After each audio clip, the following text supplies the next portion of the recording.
In today's video, I am going to teach you how to change download location in Google Chrome tutorial.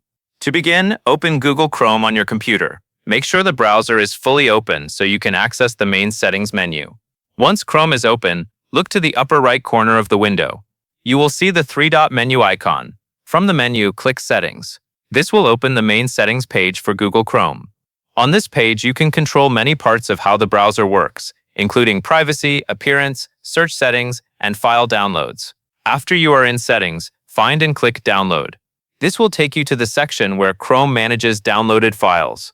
Here you will see the current folder that Chrome is using to save your downloads. Next, click Change. A file browser window will appear, and this allows you to choose a new folder for your downloads. Navigate to the location where you want future downloaded files to be saved. After that, Chrome will start saving downloaded files to the new location you selected. This change applies to future downloads, so anything you download after updating this setting will go to that new folder automatically. That covers everything you need to know.